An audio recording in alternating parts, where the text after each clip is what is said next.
Man, you come straight out of a comic.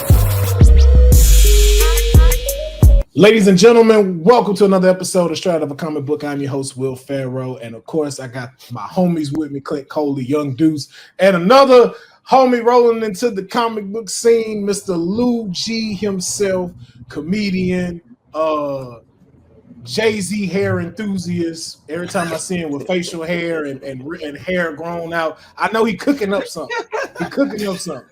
Every time he'd be like, yeah, I'm working on something, Will. And then he cut the hair and I'm just like, oh, it must be finished.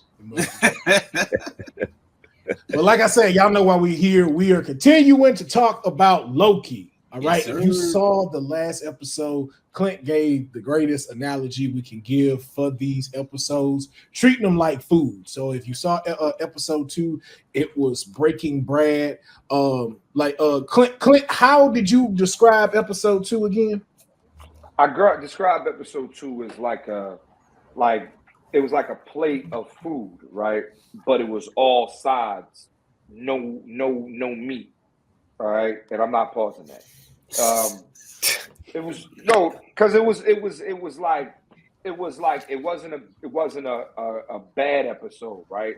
It wasn't an episode that was also like it was like, okay, I see what y'all doing.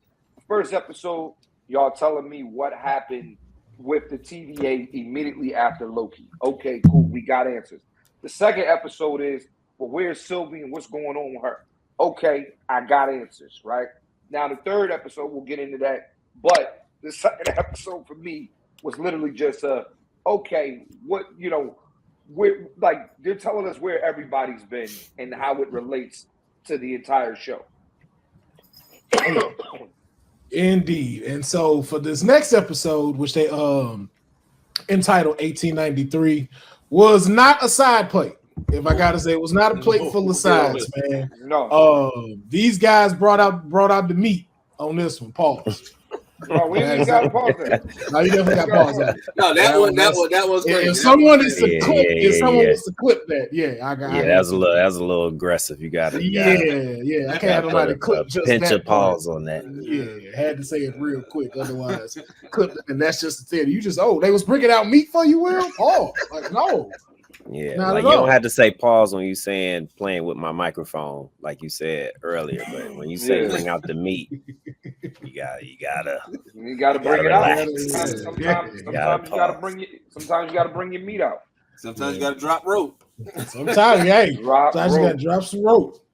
But yeah, man, they served us some prime cuts on this episode, man. 1893. This episode was. I'm gonna say it was masterfully written in a lot of ways, a lot of depths, a lot of layers into it, and I just want to start diving into it just because of just how good it was. So I just want to start off with the first part. We get to 1893. We in Chi-Town. We in Chicago. Yeah. We in Chicago, 1893. And also just keep in mind before we start, my apologies. There's spoilers ahead. Don't be in my DMs like, man, you ruined the next episode for me. There's spoilers ahead if you have not watched the episode. Before you get into that, I just want to say, so we got this group chat, right? We got our fleet group chat, and the excitement in Clint about that first 3 minutes, I already knew that this episode was going to be cooking because, bro, I was doing something. And I'm like, yo, my phone going crazy. And I looked, and it was just Clint like, nigga, the first 3 minutes. Will, you see this? And then even when he was done, that nigga said, this is the first episode I think that I saw where Clint was like, hey, Will, soon as you finish that shit, call me. I was like, oh, this episode must have been gas.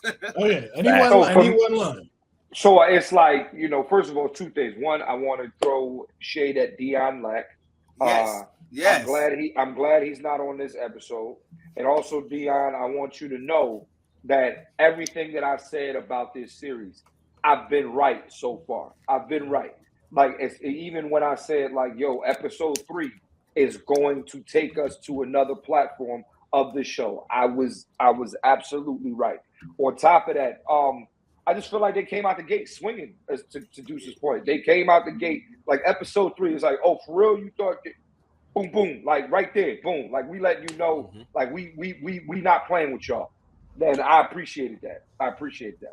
Yeah. Yes, did Dion? Sorry I'm trying to catch up. Did Dion not think that the show was up to par? I don't want to put words in his mouth either. No, so Dion just like a few of us too, and me included at one point.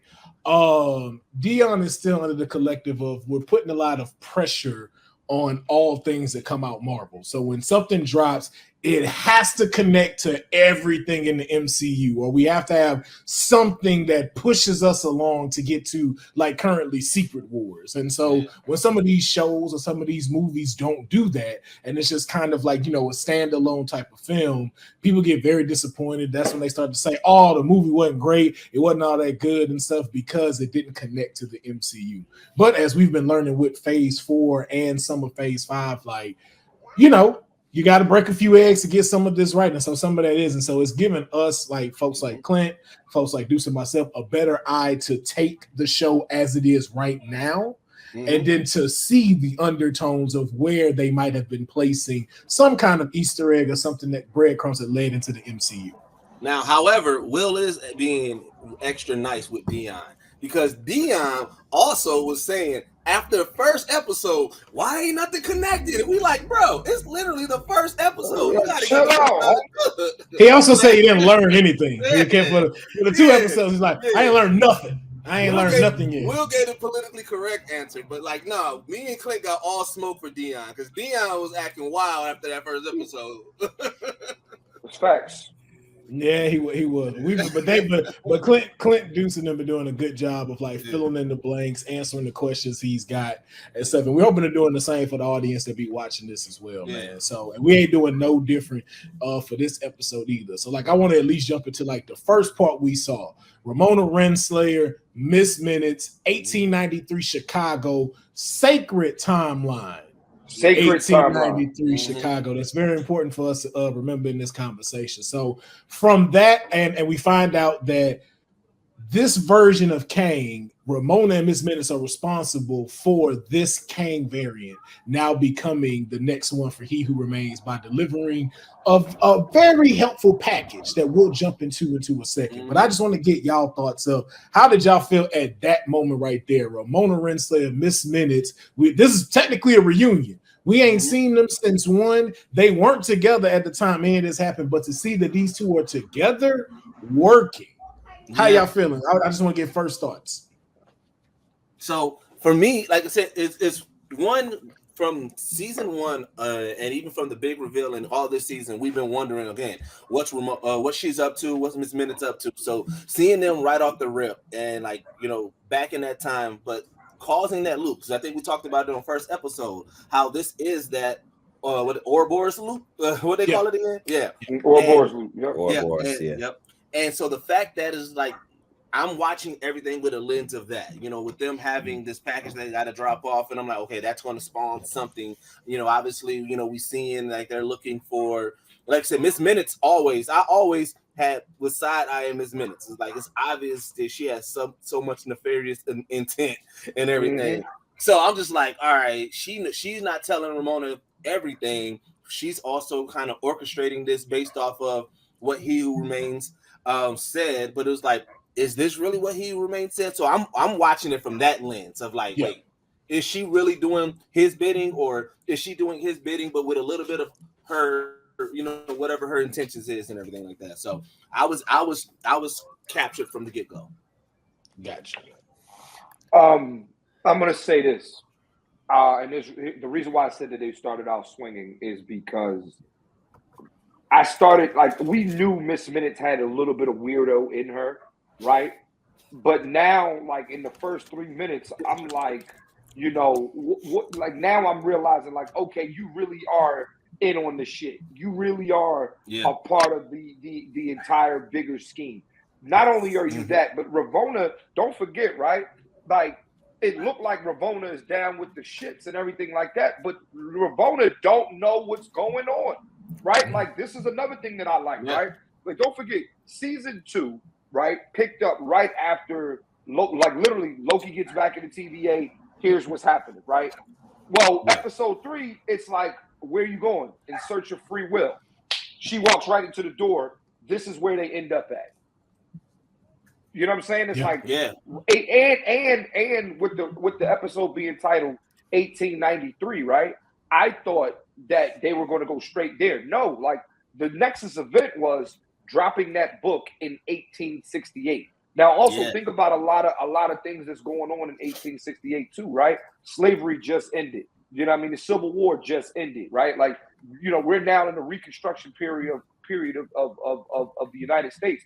Like Victor Timely, I know now there is a guy named Victor Timely who lived on the sacred timeline without being a King the Conqueror variant. You were just Victor Timely. So it just told me so much in the first 3 minutes before we were about to get what we got in the rest of the episode. Yeah, I think for me, man, like just really like when they were talking about, you know, drop that package off. I'm like, yo, what is in this package? Like, what is this that is so like, you know, that's going to be this discovery? Like they really had me like pulled in when when they were talking about drop this package off. And when, you know, a young Victor Timely finally opens up the package and you see that it says, you know, TVA handbook, you're like, oh my God, man. All right, this is the catalyst to, you know, kind of start him getting off on his journey. And, you know, let's see how he gets from the point where we need him at to the point, you know, where we all know that they're trying to get him to. And so, you know, it was just really just dope to see that and just really kind of pulled me in. And then, you know, even like going fast forward into the World's Fair to 1893 and him going through the loom and talking about that, you still see that like no matter how smart that this man is, you know, shit is still real. Like we know what type of time it is, you know, like even people referring to him as boy as he has gone through this almost inexplainable, like phenomenal creation, you know, that he has started on, and people were like, hey boy, you don't know as much as you think that you like fam, like you built one of these because I ain't seen you do that, you know what I'm saying? You trying to buy in on mine. So like I was definitely right in as soon as it started for sure. Oh yeah, and we about to jump into that in just a second, but yeah, I felt the same way too, seeing Ramona, like to Clint's point, that was the last time we saw her, and this is the door that she walked through. And so it's just to see Miss Minutes here, like I said, I completely agree with Clint. Just like to see that's where these levels are at, and that's what we know. Okay, yeah, there's a lot more to what's going on than what was led on between the both of them. So yeah, I was very excited. Then to see Miss Minutes be, you know, turn into the black and white version and stuff like that. Man, like that was great. Like I just thought, especially like with bro, even the subtle things, because like even the way that they did the animation on Miss Minutes, like did you see how they did the eyes? It looked like the old timey like Looney Tunes and stuff like I mean not Looney Tunes, Disney stuff and everything like that. And like even when they did the lens close, that circle lens close, that was like the thing. It was real dope to see how it reminded us like all the stuff that we've been complaining about with the last phase. We really saw that they was putting the money and the creativity on Loki. It kind of solidified my belief that they're getting back on track. You know what I'm saying? Like I know a lot of people was upset about like these shows getting canceled or restructured and everything like that. But to me, it's again, I don't want to get deep into this, but to me, it is Kevin Feige. Like, see, when y'all started meddling, we had that horrible ass phase 4. So let me get back to cooking and let's retcon this whole shit. So I like Loki has been a really dope ass show because it's restoring my faith that Marvel is going to get back to what I loved about it. Yeah, I think if they stick with the people that like doing this, like the people that are making Loki, just like James Gunn with the Guardians of the Galaxy, if they stick with that template and that formula, you're bound to continue to get something great. Then you just got to find a big director that can bring that together for Secret Wars. And I think too, even if you bring back like the Whedon, Josh the Whedon sibling. No. Who made Endgame? Not Josh Whedon. I'm so sorry. The Russo siblings. Yeah. If they come back and do it, I think that you'll still have a great piece. Yeah. But you know, let's jump back. Let's jump into the next part. As Lou was mentioning, you know, going to the Chicago Fair. Yeah, going to see these like, you know, Loki, seeing Mobius there. And then what's really crazy about it is just how this is really tied into a lot of things of history. So even like in Nathan, it's 1893. In 1893, these things are really happening. Like it was the Columbian Exposition. For those that don't know, this was actually happening in Chicago. It was actually a battle of the electric currents between Nikola Tesla and Edison, which, Nikola is actually being portrayed by Victor Timely. And if you've watched the comics and stuff read the comics, he is pretty much following that same path that they have for Nikola Tesla. And just like the layers that we saw, like how Lou was pulling up from from calling him boy, showing just like how real it was. For me, though, I will say this before I get into my next point. Somebody should have said nigga in this episode. Somebody. This would have been the one episode for Disney to test this. And we'd be like, hey, it's 1893. We get it. I wouldn't have been mad if they'd have said, hey, nigga, let me get that.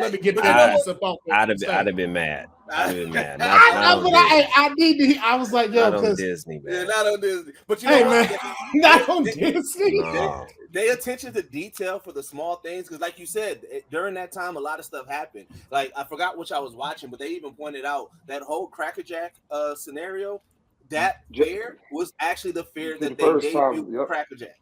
So it's crazy, like the intent, and that's what I'm saying. Like this brought back us having to pay attention to every small detail, paying attention that they're on the sacred timeline, paying attention to like the background. It's like we getting back to that Marvel bag, and so it's like when, like you said, with this being named 1983, and us trying to figure out what that meaning is, like it added that hype to this episode as well. Yeah, it also really made it more aware to me. Why I was so glad Kevin Feige chose someone black to play Kang, because a lot of the stuff that Kang goes through, if you'd have seen him as a white person, it would have really gave off somewhat of privilege. But the way that they're portraying Kang and the way that they're showing what he goes through and what he has to deal with within these times, I feel like it's such a better person of this. Like, especially like that whole patent thing when he was selling the stuff, like, yo, that like 30-second clip right there showed a lot. When he was like, yo, let me get the patent off of you for $1,000. And which a lot of people may not know is that's the only thing white people ever invented was the patent office. Most of the things you see patented were from folks that look like us that they either sold it to or didn't even sell anything. They just took it, ran with it, and now their family's being fed off of it. But to show what I loved about that entire scene was to show how above Kang really is. Bro. Like seeing Victor from the point where he took the $1,000, and I'm just like, that makes sense, but also too, this white dude dumb as fuck because like you didn't get nothing signed to say that this is yours. You don't know how the shit run. Nothing. I also liked it. My bad. I just also like the different levels that we saw within that time period of Victor Timely too. Like you saw him on that stage present that loom. You see this extremely high level of confidence, right, of what he's about to bring into the world. Then as soon as he gets outside of that space, you start to have people approach and say, hey man, my trousers ain't work. You know what I'm saying? Like, yo, your invention ain't all that you said it was supposed to be. But then he actually immediately went into this cunning stage where, he used his wit to be like, oh no, actually, man, you look a little taller than me, man. I can come back. Wait, when he dipped down, he said, oh yeah, what you talking about? You look taller. You look taller. Oh, when he ran off. And he asked old boy for the fruit. That let me know, oh, this ain't your first. Like, yo, you really got this strategically laid out, and you know who to talk to maneuver around. And like, oh, okay, I'm seeing Kang. I'm seeing him. Which also, shout out Jonathan Majors, bro. In Jonathan Majors in Disney has given us 3 portrayals of the same character, and they all different and all been like crazy. Like, Who Remains, Kang the Conqueror, and Victor Timely. Their personalities are so different, but you have that little bit of underlining where you kind of see a little bit in each. Like, bro, Jonathan Majors is acting his ass off with Disney right now. Because at first, I didn't think Victor was getting no pussy. When he first came out, I was like, okay, Victor clearly ain't getting none. And then, but then his shit switched a little bit. I was like, oh, okay, I see what you do. Okay, yeah, no. Don't let the characters fool. But here's a question I want to ask. Oh, my bad. Go ahead, Clint. No, I was going to say, I'll say this too.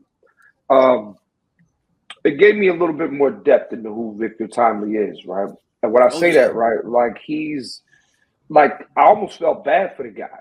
You know what I'm saying? Like, I feel like he's, you know, he has a stuttering problem, right? And, you know, you're also seeing a guy who's like, you know, he seems like he, it's like I'm getting more and more layers to what this variant, why he's being chosen to be the next ruler. Or don't forget too, right? Like, how is this shaping? Like, I see how he goes from being Victor Timely to Kang to Evil. Oh yeah. Like, you see the path, you see like how it starts.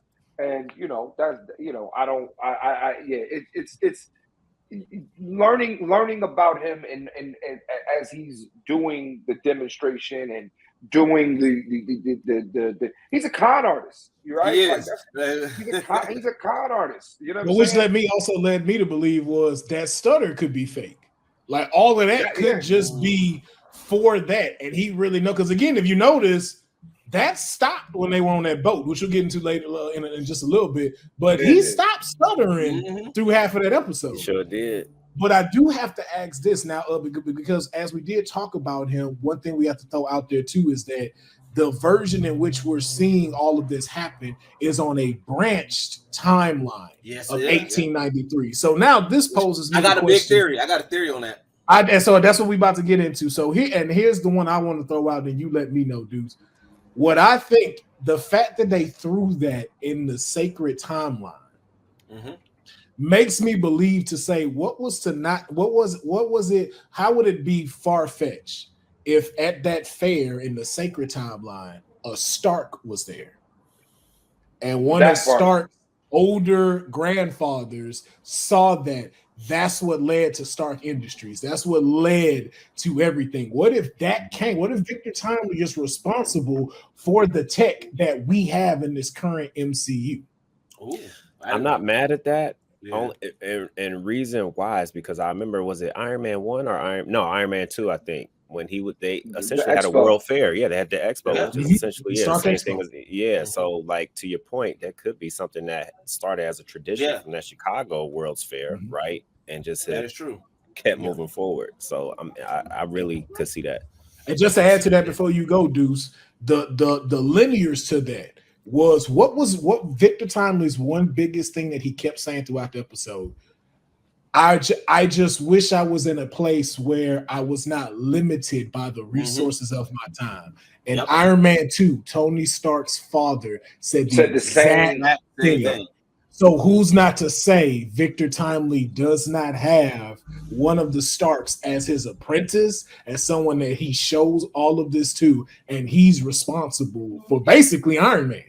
I wouldn't be mad at that, because I mean that's essentially. But there's the only part that would make me mad about that a little bit is that that's essentially Mr. Fantastic storyline as well. You know what I'm saying? So like if they go that route, then that's going to X out Kang's relationship. I mean, they might just have to retcon it and change it, but it would X out a big part of like King and who he is and everything. But the big theory that I kind of heard that I've been subscribing to and that kind of I've been leaning a little bit more towards is that that because the sacred timeline is when they dropped the book. And it was like, okay, if he was just Victor Timely before he got the TVA book, but then the TVA book is what led him to be Kang and go through this whole process and everything, that moment, or every Kang the Conqueror, every iteration and variant of him started from getting that book. Not necessarily. That's if you're going off of time being linear, which it isn't. Yeah, so but I'm saying, I mean, yeah. So before you get it, the reason why I'm saying that is just because it's like, if Victor Timely was just a regular nigga and he was never meant to be Kang, but then once he got that became a branch or a Nexus event, and it's like, okay, so what's the Nexus event that caused all his variants? Because his variants are all Kangs.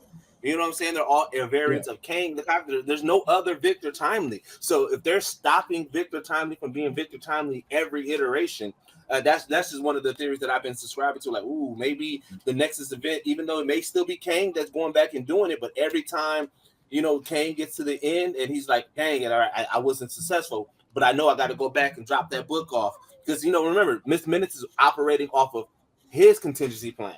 So Kang's contingency plan, no matter what, is if I lose this universal war to start this whole cycle this over again, I need to get back and drop that book again, which is causing another Nexus event, another branch. And that's me. I think every Kang is every time. The reason why there's so many is every time the war happened, it kept on going back and creating another one, going back and creating another.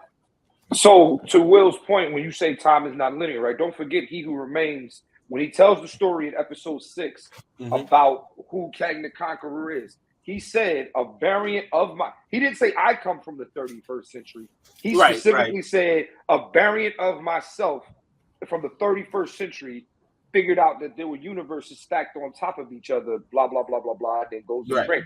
But he didn't say that he was from the 31st century. He said a variant of myself in the 31st century. You know what I'm saying? So my thing is, Victor, so like think about it like this, right? If we look at the multiverse as what it is, right? There's another Deuces, right? But let's say this Deuces is from the 31st century. You know what I'm saying? Who grew up in a time where who grew up in the timeline where black people weren't slaves, and like, you know what I'm saying? And then also don't forget too, right? The sacred timeline isn't just one timeline. It's multiple timelines on the same path. So think about like Earth 838 and Earth 616. Clearly, those are both sacred on the sacred timeline, just different universes. Right. You know, you see what I'm saying? So like for me, you know what I'm saying? And I told Will this last night. I said, Kang didn't say he was from the 31st century. Or He Who Remains didn't say he was from the 31st. Yeah. He said a variant of myself lived in the 31st century and figured out blah, blah, blah, blah, blah. And then that's when Multiversal War came, and the rest is history. Now my theory, like what I have from even what happened in this episode and what you're saying, still strengthens the theory that I have to that point of what you're saying with Victor Timely on the sacred timeline. What my theory is that as He Who Remains mentioned, there are universes on top of universes. What I believe is that the sacred timeline that has Earth 616 on it, that is one sacred timeline that you can fuck up and branch off into multiple things. And mind you, in this episode, Obi said that the branches were growing back. Yeah. So the ones that even General Docs destroyed are coming back. But what I also believe is that there's a second sacred timeline that has 838 on it that's also branching off. And so what's happening is they're falling on top of each other, causing incursions of one another. Yeah. So the thing is, I think these sacred timelines, the branches are probabilities of, let's say, a Victor Timely. But you have 838 sacred timeline where it's Ramatut that gets the things that has to understand to become Kang. Or in another sacred timeline that has like Earth 413 on it, that's where you see Immortus. That's the one where Immortus comes from, and that's the one that breaks to see all of these timelines. And so you see the different probabilities, and they're pulling from these particular timelines that are here. I also want to know, like, what happens when a branch regrows back? Like, what is that process? We haven't. What is a That's a great question. You know, and my theory is it has to do with something they said. This is Loki and Sylvie's fault. I think. Oh yeah, I still believe that. Because you gotta remember, Loki is on the sacred timeline and he's not supposed to be there. He's causing Nexus events. He's not supposed to be there at all. So even through season 1, you have been causing these branches because you're the one that's cracking these and allowing this shit to happen. Because you're not supposed to be there. You're not supposed to be there. And then now you start adding in these other people who may not supposed to be there. Like we go back to Spider-Man, what we saw what we saw Tom Hardy in that one. And he went back to his stuff. Although that happened, that now made a different probability. And now that He Who Remains ain't there, those get to run freely, which I think they're going to use to be able to write in all of Sony's Marvel stuff. I was just about to say that. That's how they're going to do it. Because that's going to be what's grown. That's going to be the grown, like a branch growing back is going to fix everything. So it's going to be like, yeah, we're going to tell the same story, but all the stuff that was Fox, stuff like that, that's now implemented in this new grown branch. Like that's probably how they're gonna do that once they get to Secret War and everything like that, and all that happens. The end part is going to be, we're telling the story again, but the branch is growing. So some people you may see is going to be there. Some people you may not see. They may look different now, but it's the same story, but it's growing back now. That's fair. I like that. Yeah. That's gonna be fire. So so now we move into, of course, Loki and Morpheus trying to talk to Victor and trying to get him to come back, and then of course typical white woman got to come fuck up everything, trying to kill Victor Timely for no damn reason whatsoever. She was tripping. I don't get her full plan. It's like, I didn't understand that you upset. I didn't understand it. I get you upset, but like, are you not hearing the implications on what's going on? Exactly. But also, you chose to do this, right? Like, you're the reason all of this is happening, sis. You are the reason why He Who Remains gave you two options. Yep. Either you plunge a blade in my chest, and all of this and everything, I just come back again, or you and Loki take over the TVA. You had that choice. You chose violence, and here we are. Yeah, she did. No, she did. She literally chose violence and worked at McDonald's. But what was crazy about it is, which didn't make it make sense, was you left. You went back home. Yeah. You know what I'm saying? Like, you went back to McDonald's. We saw you chilling on the truck. What possessed you to come follow them? But that's what makes it so frustrating, because Loki telling he's like, bro, listen, you can have this. I don't give a fuck. Like, this is your safe space. But all this shit gonna be done if we don't do this. Like, I don't get her motivations right now. It was also what I saw was this was a Star-Lord moment. This was Loki's Star-Lord moment, because you had Ramona, you had Morbius, you had Loki, and you got Sylvie. All these people trying to grab this dude to all go to the same place. Mm-hmm. Y'all all trying to get him to the TVA. Why didn't all of y'all just stop? Hey, let's stop for a second. Loki, use your magic, freeze all this shit. Hey, what are you trying to do? Right. What y'all trying to do? Who do you serve?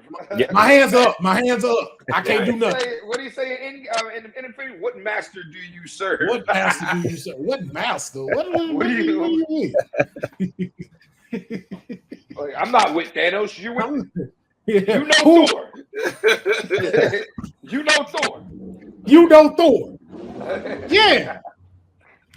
He was like, I'm from Kansas. That's on Earth, dummy. Like, all right. But what was bro's name? The TVA agent that now he's a movie star. Why can't I think of his name right now? Because I forgot his name.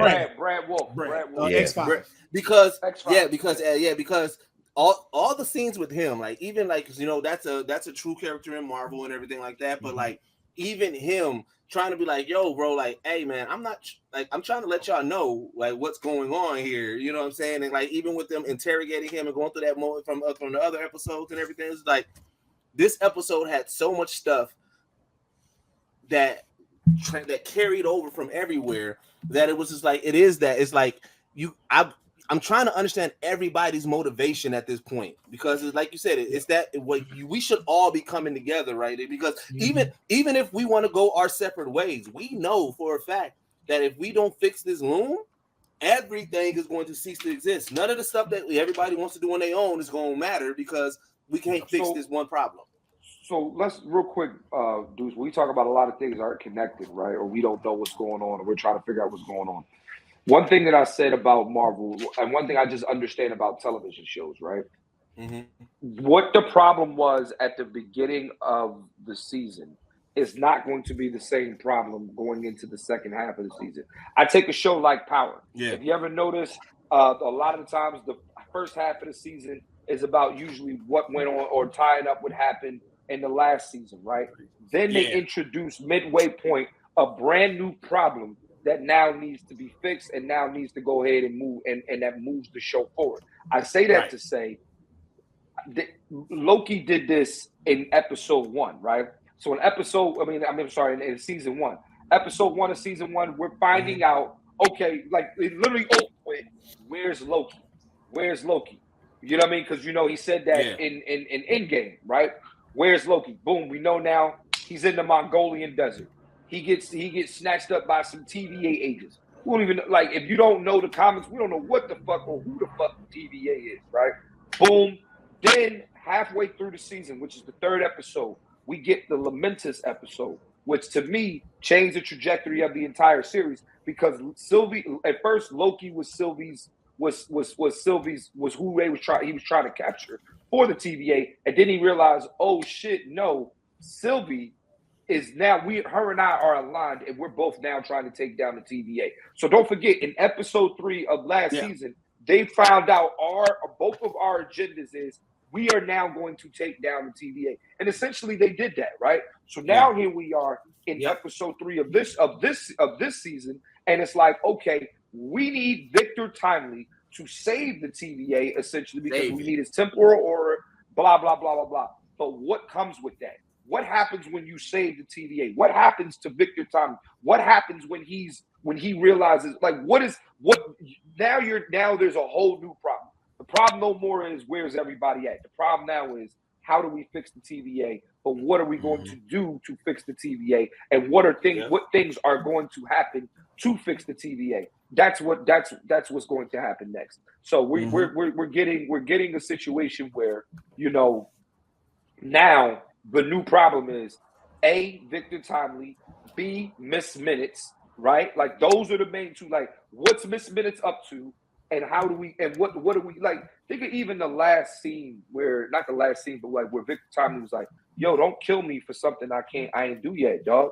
Like, that's, like, to me, I'm like, yo, this nigga Jonathan Majors is acting, right? Like, he was dropping bars. He was dropping bars. I was choked up a little bit, because I'm like, damn, like, Sylvia is going to do to him exactly what she doesn't want for anybody, which is to take away their free will. That's what she was mad. That's the whole reason that she's mad at the TVA, because they judged her for something that she didn't do. But also, Victor Timely said something that to me is what is the motivation for Kang the Conqueror, just in general.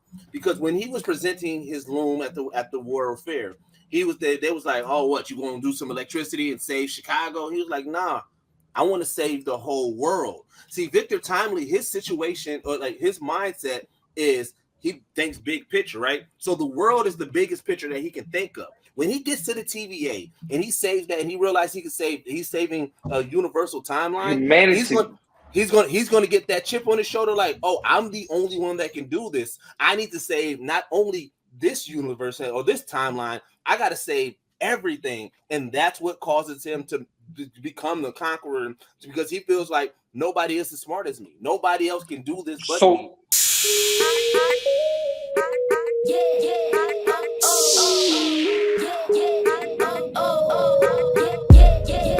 Let me ask you a question. Everybody's been saying that He Who Remains and the guy that we saw in Quantumania is the same Kang.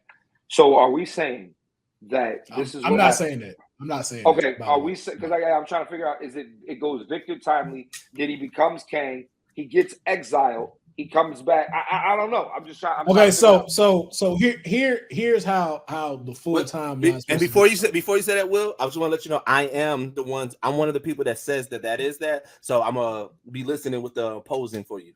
Okay. So before I get into that, it is too I just wanted to clear up something that Deuce in hand, or some of the things that did get cleared up. So we figured out why Brad did go there, because it is the sacred timeline, and they knew that one wasn't going to get bombed. So that's why he wanted to hide there. But also, too, like you said, the movie he's playing, that character is an actual character in the comics that is a villain to Thor. Yep. So that is actually supposed to happen. So we see why he's there. We realize, too, now why Ramona didn't want to go with them, because she killed X-23. So she went back to the TVA. They most likely arrest her and throw her in the cell like she did B-15. So I can see why she didn't want to go immediately with them. But from the way they're setting this up though, is originally it was Nathan that jumped in to go conquer Egypt, and so he became King Ramatut, and then Fantastic Four came, kicked his ass, and then when he tried to leave, he wound up in our modern time, and then so he used the technology during that time to become Scarlet Centaurian, and then he wound up jumping again, and then he jumped into the 31st century, and then that's how he became Kang the Conqueror. And then Kang the Conqueror decided to go back to talk to his younger self, and his younger self to become like Kang the Conqueror. And his younger self was like, "Nah, I ain't fucking with that. I don't like what you're putting down, buddy." And then so that's how he becomes Iron Lad. And then there's another Kang that goes, and then pretty much is just like, "Hey man, F all of this. I'm going to see how all this shit play out." And he become a Mortis, and that's the one that's really like devising most of these plans for the Kangs. So I guess my question is, who is this Kang? Where is this, like, Deuce, I want to hear what you got to say. Is this Victor Timely guy, he who remains, and the guy we saw, are they different people or are they the same guy? So I believe the Kang that we saw in Quantumania is Victor Timely. I do not believe that that is He Who Remains, because remember, He Who Remains is basically after the war of all of the other Kangs, and I do believe that we're not going to see the same Kang win in each one, or he potentially lose or becomes that, right?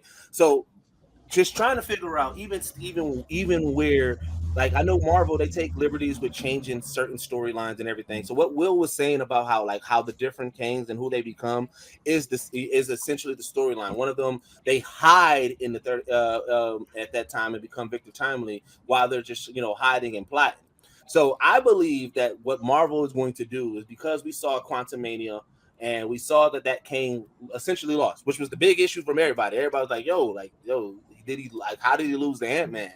Mm-hmm. I believe that is one of those moments where he's going to be like, how Marvel's going to try to play it is that we don't know where exactly he went, and most likely he probably he time traveled, he went to a different timeline, and this is that Victor Timely. Now, granted, remember the TVA doesn't operate in standard time, so I know that the rebuttal against it is like, well, we saw Victor Timely before we saw Quantumania Kang, but it was like, that moment and everything, how that happened, that is not linear in time. So that, to me, I believe that Kang at that end of Quantumania, where he got sucked into that whatever, I forgot what that machine was called, but I believe that it actually shot him through a point of time.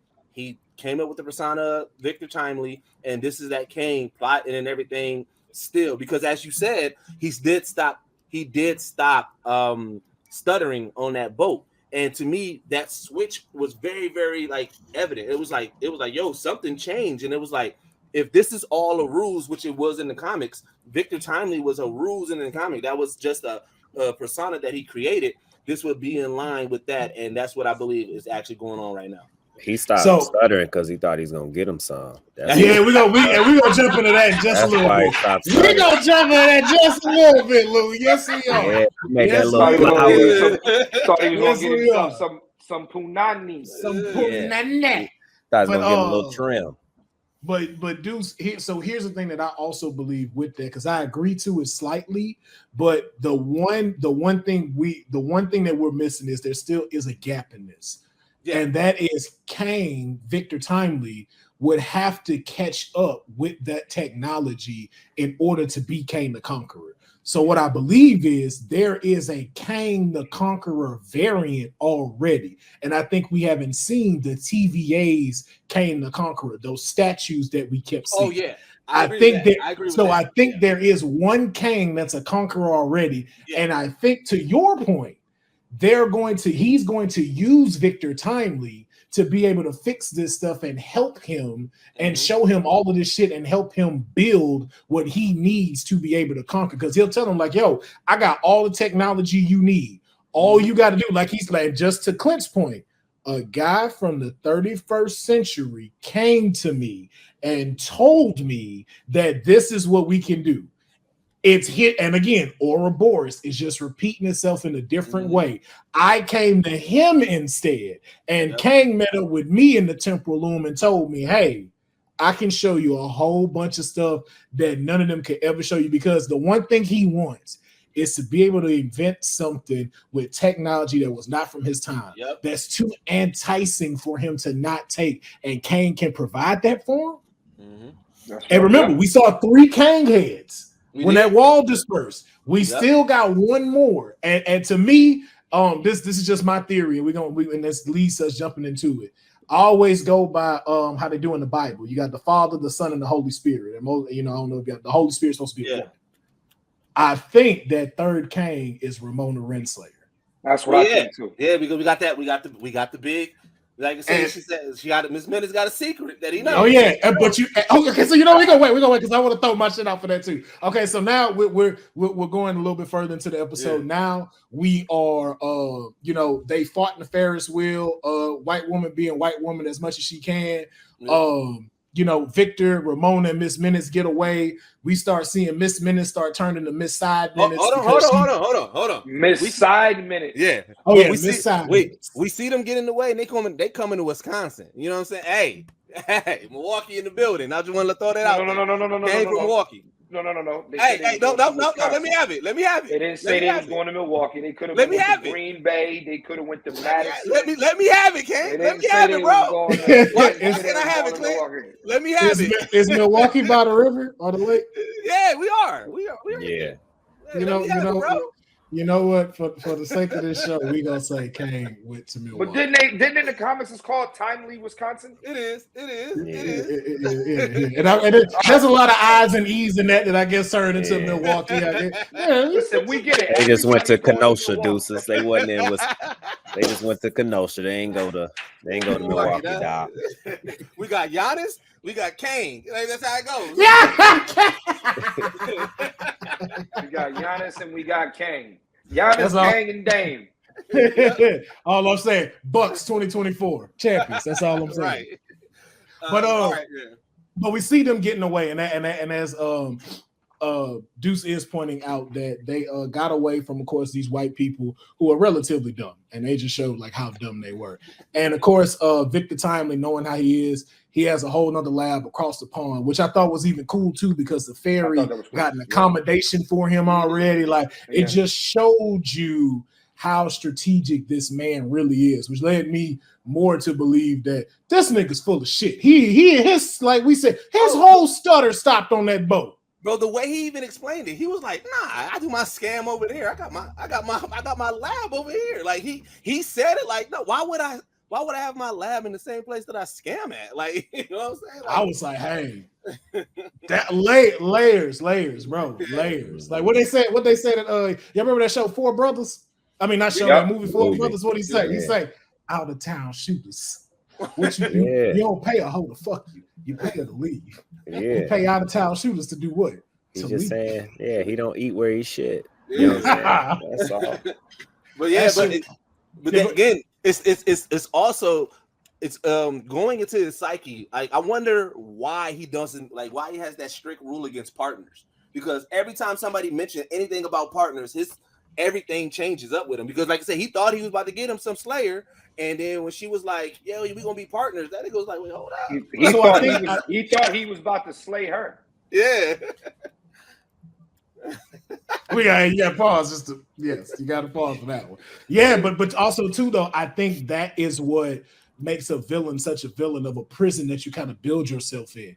Because Ramona wanted it too. Like Ramona wanted to get Kang down as well, but because of how he made her, order comes first, and she don't know how to break that. So the same issue she had with Kang is the same issue she's having with Mobius on a friendship level. It's like, yo, you put everything over order. Fuck what we're just talking about. You put everything over order. That's what broke my trust to you. Yeah. And you put it in a whole bunch of fucking villains. And I'm thinking though, that is a shot at herself as well.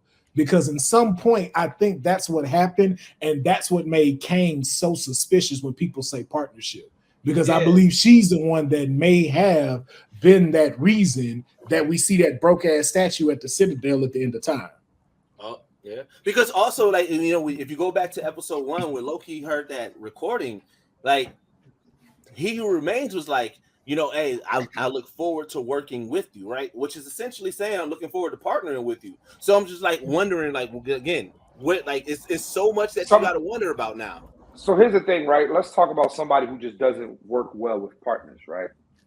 To be honest with you, partnership is hard because somebody's always going to care about it more than the other one. You know what I'm saying? It's very rare. Like, think about, like, and I'm not attributing, like, think about that with hip hop, right? Like, Big Boy essentially cares more about rap than Andre 3000 does. But they're partners.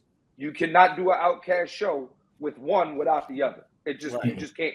You know what I mean? Like, Big Boy just got to book himself. He can't say Outkast is going to be there, because when you say Outkast is going to be there, it better be him. And I say that to say with Kang and Renslayer, it's like, look, man, like, it's like Renslayer, I fuck with you, but it's a ceiling to how much I do fuck with you. They Hove and Dame. In a sense, yeah. Well, I think Miss Side Business is more Dame than anybody. What's up with her, man? Did y'all see that coming? Because I did not see that coming. I did not see that. Yo, like I didn't see it coming until the boat. Yeah. Like, yo, can we talk about that? Because we talking about like stutters dropping. Her whole accent dropped when that happened, because when she kicked Renslayer, when they kicked off that boat, she was like, you heard that, how they said partners and shit. I'm like, yo, who is black lady talking this Miss Minutes now? That was Tara Strong. She turned that was the first time I was like, oh, that's definitely Tara Strong. Yeah, she was like, it was like, give us your best Keisha impression, and that's what we gonna use. And she did that the rest of that episode, because I did not see that coming. But I have a theory, and here's my hear me out theory. Okay. And as we did talk about when we got to the end, Miss Minutes said she had a secret. Yes. And so I think I here are my two theories for that secret. One, I think Miss Minutes is Renslayer in the future.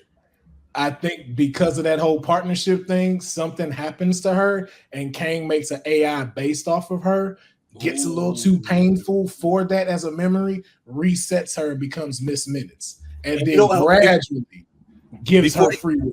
And before you get to your second theory, I'm liking that, because you got to think, one of the things she said was, why wouldn't you give me a body so I can be your girl? And if we know that Kang and Ramona Renslayer in the comics have had relationships and everything like that. And if something happened that was too painful for Kang to deal with, it makes sense why I'm gonna make you an AI with free will, but I can't give you a free body. I can't give you a body. But also too, it ain't even really free will. She's still in the box, because you notice there's only certain things she limited to, because if that was the case, she wouldn't have had to go in that bag that Renslayer had. She would have been able to make herself a body with all the technology that you have, which lets me know Kang limited Miss Side Minutes. Absolutely. And we don't know why, but I think that is the main reason why.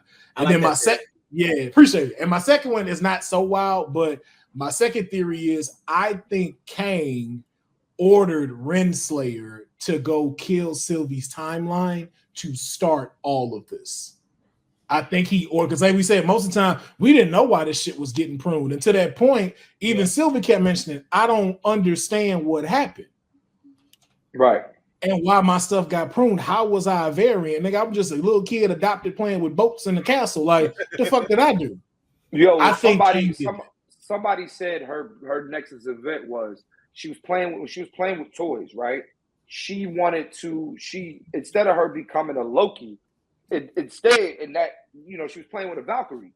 She wanted to be a hero, and that's a step off of her. I mean, that's just a theory, but that's a step. I forget if it was Screen Crush or New Rockstars, but she was playing with Valkyries, and then at that moment she realized, she said in her mind is, I don't want to be a Loki, I want to be a Valkyrie, and they think that was her Nexus event. Ooh, line that up too. What Thor said in Ragnarok. I always wanted to be a Valkyrie at one point. He said, because I had respect for him. Yeah. So those so in that universe, it could have been her that really went to whoa. And I've been hearing that Valkyrie is supposed to make a cameo in this season. Tessa Thompson, they said Tessa Thompson is supposed to make a cameo as Valkyrie in this season. That'll be interesting to see how So we may actually go to Sylvie's original timeline. It may actually not be destroyed. It may not. But so to go back to your first theory, the reason why I'm subscribing a little bit more to that, because Miss Minutes said you're going to be upset. That is something that would make Ravonna upset. Because I can't think of nothing else. I can't think of nothing else that would piss her off out. Because like, if you went saw your original timeline, like even the things we know about Ramona, I feel like you'd have the same response as Mobius. Like, I don't want to know that shit. I'm here right now. Yeah, right. I made this decision. Yeah, and so I wasn't. Yeah, go ahead. Oh no, go, Lou. No, I was just saying I didn't even have the same level of sophistication that y'all had when y'all were thinking about, what could that be? Mine was simple. I'm like, man, is that like his daughter, or like obviously there's some sort of relation, but I'm like, yo, like. Obviously, the three of y'all got way more, just knowledge about, Marvel comics and how they work. And I'm just kind of like scratching the surface with it. So I'm like, just all these moments of discovery. But I don't know. That was just my initial thought. Like, yo, like, how are they tied together? Like, is it a daughter? But like your first point that you made, Will, like, is Miss Minutes like a variant of Renslayer? I'm like, yo, that was pretty mind blowing for me. That's all I wanted to jump in. Yeah, no. Yeah, no, I think that's how I feel. Go ahead, Clint. No, I was just going to say, I think that we have now, episode 3 is unboxed a lot of more problems, right? Or a lot of new things that we weren't prepared for. You know what I'm saying? And now that we are like kind of like realizing, okay, what other secret? And then also, don't forget. So episode 6 of Loki, like pulled back the curtain to damn near everything. And then also they was planning on the fact they knew at the top of the season, they're going to do a season 2 of Loki. The question is, what is the follow-up to this? Because if we know that, then what's going to happen is episode 6, they're going to tear down everything. And we're going to see how this directly goes into the Kang Dynasty. Yeah. And I think too, it has part to do with what's his face of Victor Timely's invention as we got to the end. Like you said, like we saw Victor trying to get back to his lab to get this real important like thing that he made. And we saw exactly what that was. Exactly. Yeah. And Clint pointed out to me first, so I feel it's only right that Clint drop what he thinks that invention might be. I mean, the way it was a circular thing. That was his chair. Yeah, like that was his chair. Like what we saw in Quantum Mania. That's exactly what that was. That was his chair. That was the one. Yep. That's the chair that allows him to go through the multiverse. And I think that, and we saw now too why he couldn't power it back on, because it was ran by temporal energy. Yep. And he had no way. And if you go look at Quantumania, when he puts the ball in there, it looks just like temporal energy. Mm-hmm. So the fact that you can't formulate that down there, that was the reasoning. That was the whole reasoning for that Ant-Man stuff. So I really think that's why we still are going to see a Kang the Conqueror variant in Loki. Definitely. The reason why we're definitely going to see it, because you got to think again, it goes back to originally what I was saying is like he's going to get that chip on the shoulder saying, I'm the only one that can do it. So if he has the technology to fuel that chair, that's what's going to allow him to bounce back and forth. And I think that's what's going to be, again, that's what's going to start connecting everything. Like we've been saying, I think we started saying that way back when we're saying we was theorizing that Kang should be the villain in all of these shows and these movies, a variant of it. And I think that's what's going to start it. It's going to be that Kang going to different timelines, going to different universes, meeting up with different people, where people are going to be like having these different interactions and battles with a variant of a Kang. And then when they realize like, yo, wait, you fought him too? Yeah, no, I fought him. Wait, no, but he was acting like this. No, but he was like this. And then now they're going to have to try to figure that out. It's going to cause that whole Council of Kang. It's going to cause everything. But now that you say that, though, I think Victor Timely is going to die.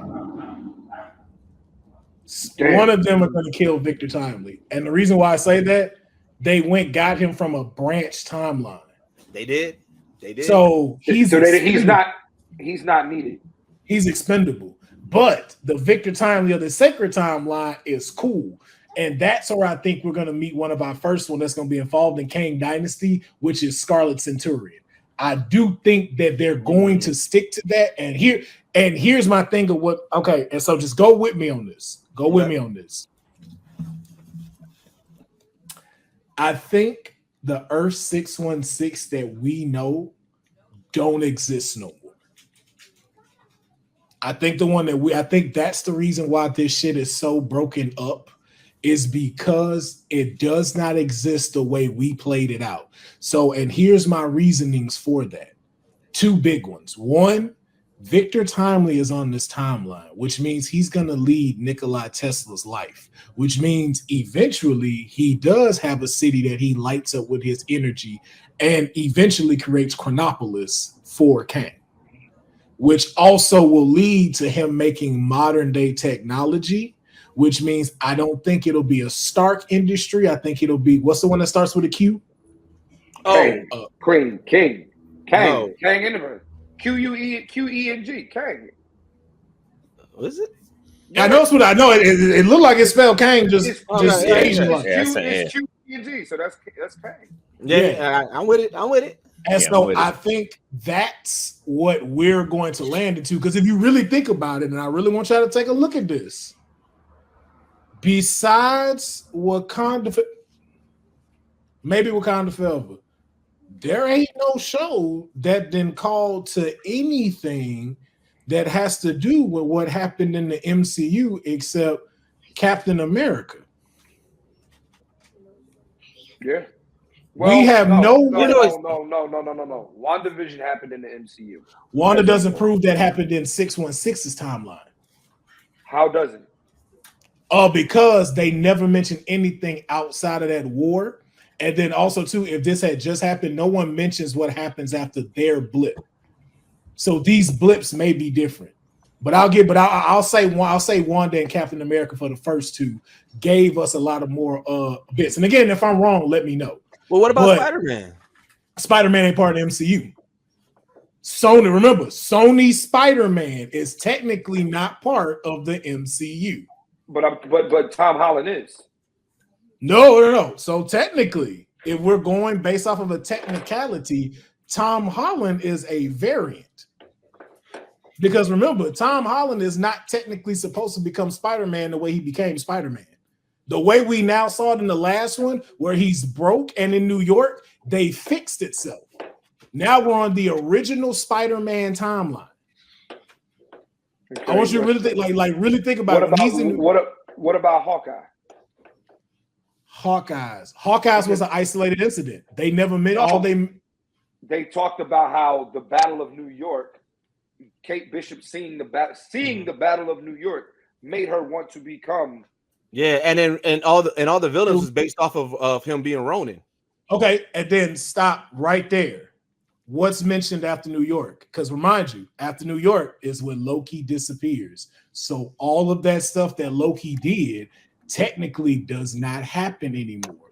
We don't see him get put in prison, which means we don't see his mother get killed, which means we don't see him in Thor Ragnarok. Because remember, this man disappeared if we're in the so-called sacred timeline. None of that stuff happens. I don't know. I'm trying to follow you. It's a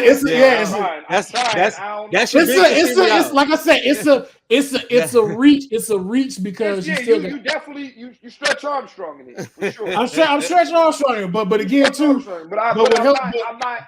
It doesn't. It's not stupid. It makes sense, but I don't think that's what it is. But if that is what it is, nigga, you're a genius. Because remember, I appreciate it. Remember, we don't know exactly what time Loki's in. He was pulled in 2012. Where is he in all this place that's happening now? Where, if you put him here and he goes right now, where is he sitting on the timeline in which we are? Is it Shang-Chi's era? Is it still in the Avengers era? Here's where I'm rolling with you a little bit. Is that with this series, it made me focus on the captions: sacred timeline, branch timeline. What we need is Loki to land in one of our areas, and we need to see if this is a sacred timeline or not. That's the only thing. So that's where I'm rolling with you a little bit because yes, we've been seeing the 618 and we've been rolling with it and everything like that. I mean 616 and everything and rolling with it and everything like that. But right now, we don't know if this has been the sacred timeline or not. So we do need to identify if this has been the sacred timeline or not. Yeah, but I get to that to say all of that of I can see the reason why I say that is because if that is the case, it helps Marvel fill in a lot of holes that they can do because if you do that and you've altered history now with 616, and just as to Deuce's point, if he goes back, Fantastic Four can be there, Doctor Doom can be there, because again, this is a different timeline. We can see a whole completely different Thor. Thor could completely reinvent himself to what Ragnarok never happened, or Thor Love and Thunder never happened. Like, yo, Loki disappeared and this man went like look for him. It could be a whole different journey for him. Yeah, because I need a timeline where nobody being parents. Because I'm tired of my superheroes trying to be parents. G, like I want them just to get back to fighting villains and being superheroes. Like I don't need to see you in your woes with raising a teenager. Like, come on, bro. I'm tired of that trope. I'm cool your daughter got to be in this, but it's like, yo, don't bring that over to 5. Don't bring that over to 5. But I know just before we close out, I do want to know, okay, we moving into 4. And as we can tell, like Clint has said, see episode 3, same as Lamentus, 1893, definitely has given us the fact of 4, 5, and 6 are gonna go out with a banger and gonna leave us just like, yo. So what do you want to see and what needs to happen in episode 4? I guess I'll start. For me, what I need to see in episode 4 is now I want to see how are we leading up to whatever the big reveal is, right? Because now it's like there's going to be a big reveal. We just don't know what it is. And is it going to, like, okay, when we got to episode 6 and we saw He Who Remains, that was a huge payoff, right? Because nobody expected us to get Kang, right? We didn't know, like, don't forget, that's his first introduction into the MCU, not Quantum Mania. Because don't forget, we knew he was coming in Quantum Mania just because of Jonathan Majors was already casted, they were shooting it, but we did not know when we were actually, like, we didn't know. This was a pleasant surprise. So now the question is, what is the next pleasant surprise that we're about to get? And that's what I want to see. I want to see the breadcrumbs leading up to that. Also, what I want to see is I want to see what Victor Timely does when he gets to the TVA. And last but not least, what the fuck is Ouroboros? And when I'm talking about OB, the character. He plays a very significant role in this series, and I want to see how in the next 2 episodes. I want to see the cracks. Yeah. Huh? Oh, no. I was saying 3 things you want to see, Deuce. Okay. I want to see the cracks of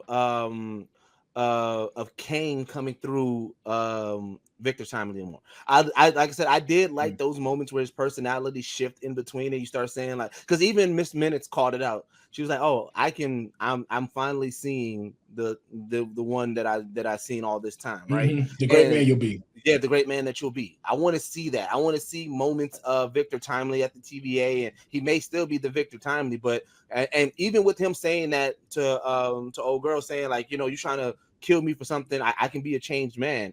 I believe, like I said, his path is set no matter what. It's the Ouroboros loop, right? So no matter what, he's destined to be king, all right? He's destined to be a conqueror. So I want to see those moments where it crack in and you're like, oh shit, like, that was like, oh, okay, I see it, right?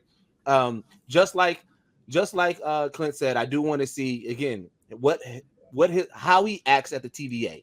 His big thing that he said was that I want to be able to invent, you know what I'm saying, but with the technology that I don't have now. So now he's about to get thrown into technology beyond his imagination. So I want to see how he reacts to that and what he does with that. But I also, in a sense of with that TVA, I also want to see what happens when he learns the knowledge of what he is to become. Like, he's hearing it, right? He's hearing it from everybody else. But when you get to the TVA, you're going to see those statues. You're going to see everything. You're going to see who you became. I want to see how he reacts to that. Okay. Yeah. Is that 3? Yeah. Okay. I have another theory since you said that now. Uh-oh. I got another theory. Oh, you know, you said Victor's gonna become Kang the Conqueror. Mm-hmm. I don't think he will. I think Victor Timely is gonna become Scarlet Centurion, and I think he's gonna try to escape the TVA and wind up in modern times. Because remember, Scarlet Centurion's story is he goes to modern times. That's how he gets his technology and becomes Scarlet Centurion.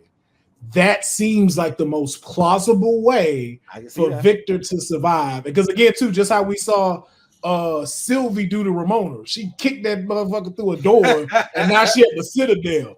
There's nothing, yo. And then too, what if he grabs Brad's modified time pad and try to do something with it, and then runs off, and they can't trace him?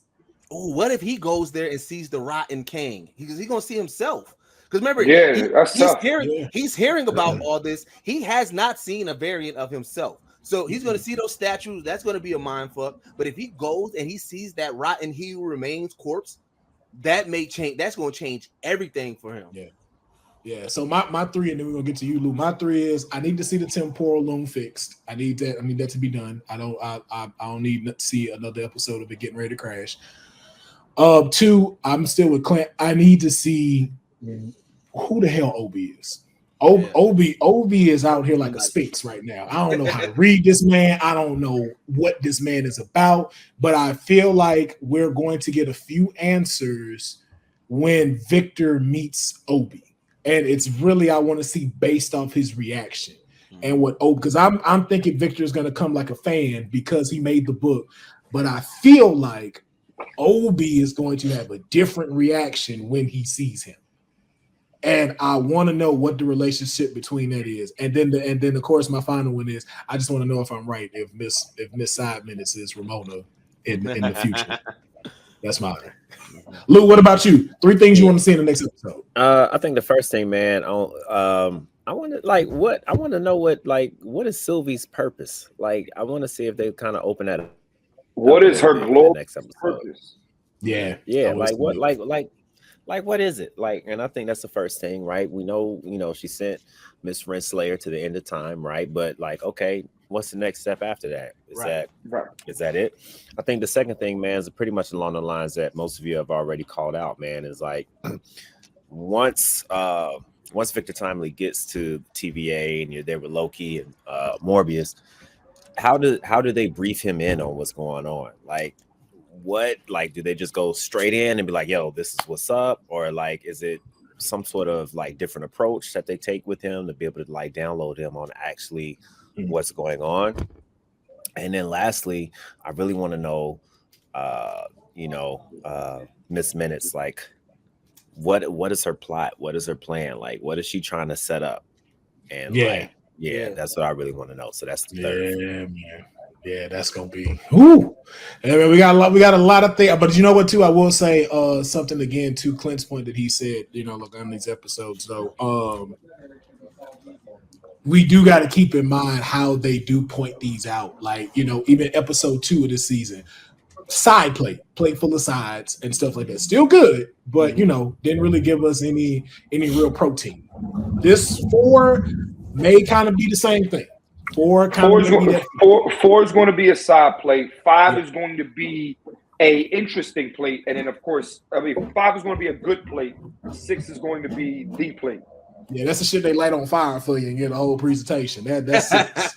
But so I would just say, like just for y'all and the people that are watching, like just remember that and seeing kind of how that pattern is going. So if 4 seems a little bit more slow, and in 4 last year, in season 1, in episode 4, they found out that's when they found out the timekeepers were fake, and that's when Loki got pruned into he got pruned like that was Loki got pruned, right? Yeah. And we knew he wasn't dead, so now they were setting up as what happens when you get pruned, where are you going? And then that's where episode 5, it wasn't a side thing, but it was like, okay, we're finding out everything that goes on at the void of the end of time. Stuff like that. And then 6 happened. That was like the 2-parter. Like that's like, okay, this is the last act. This act 3, and we're giving 5 and 6. This is part 1. This is part 2.